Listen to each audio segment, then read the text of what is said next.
Danis is not going to fight Logan Paul. Now, whose fault is that?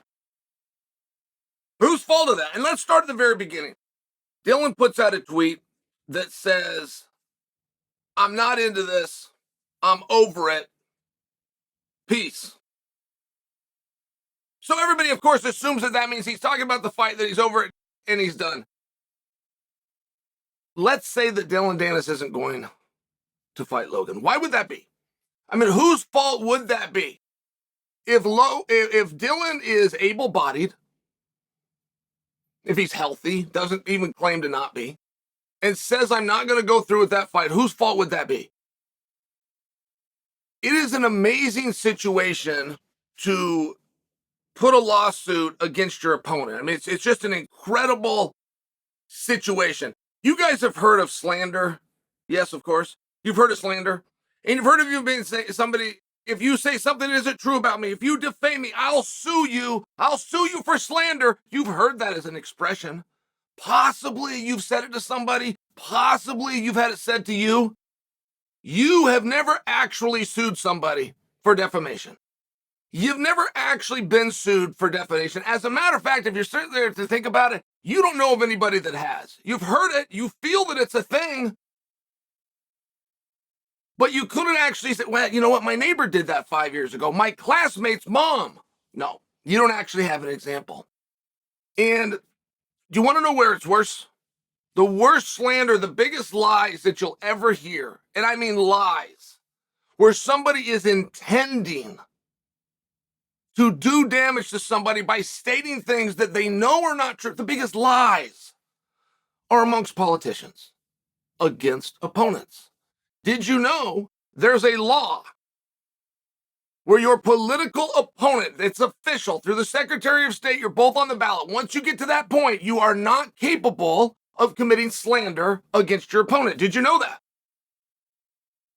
You're completely protected. So, could we at least agree, regardless of what the laws might say, that all is fair in love and war? Can we do that to an extent? It just seems to me, if you sue somebody, you threaten to sue somebody, you're going to follow through, you're doing multiple states, you get to be a federal suit, you've also removed yourself by one. I mean, that part is very relevant. Logan is the one who threatened Dillon openly, publicly, sent a cease and desist, but he was doing it on behalf of a gal. So now it is a question. It's like, okay, wait a minute. Is this between Dillon and a gal, or is this between Dillon and Logan brought in a third party? It does start to get a little bit different. In what point are you attempting to defend and show that you have bravado? Right? If you're willing to protect a girl, is there any way to prove that stronger than fighting the person who questioned her honor? And I'm just wondering, if this fight doesn't go through, whose fault do you guys think that is?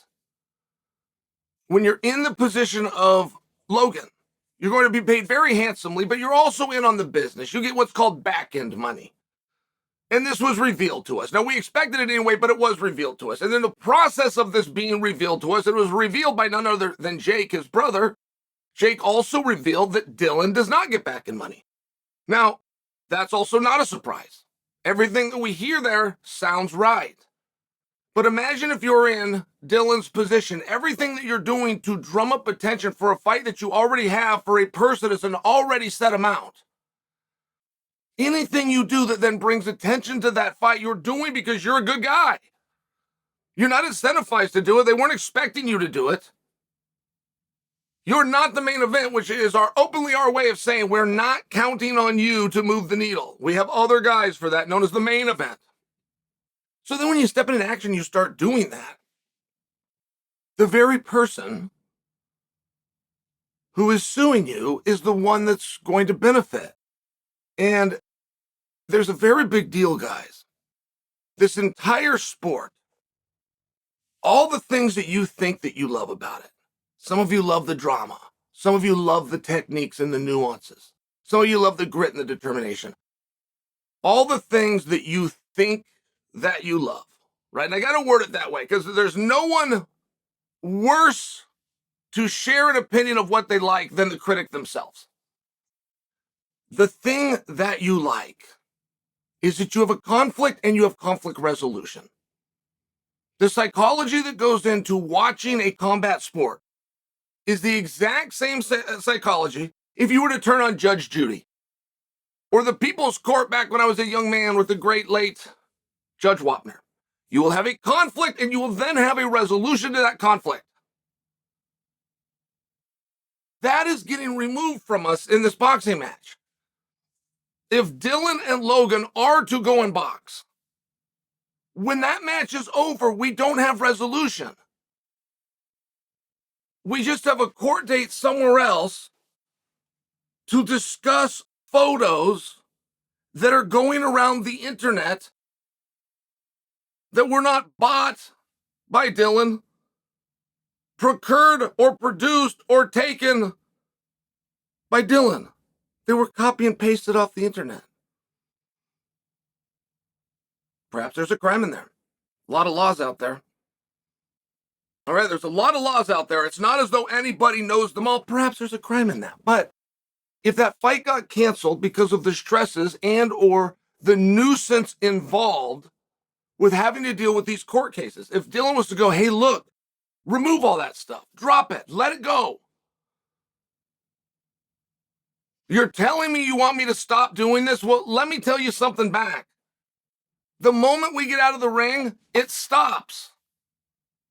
I can't undo what's already been done any more than you can. That's why those photos were out there on the internet for me to go and copy and paste in the first place. You can't undo what's already done, but you are saying that you wanted to stop. I'm going to agree with that.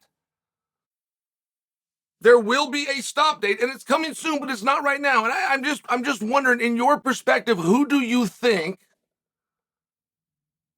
would be at fault? Is there any room here to pick up where we left off, drop the lawsuit, not put that on somebody, so that we can have conflict and we can have conflict resolution? It's a huge deal. It's a huge deal. You've never gone into any other sporting event, any game, any fight, anywhere where you weren't going to get resolution that night. It's a very big deal. You wouldn't fight with that hanging over you. Dillon wouldn't expect Logan to fight with that hanging over him. So if there's a fault here, and it's those variables that are the issue, do you think that that's Dillon, or do you think the onus is on Logan?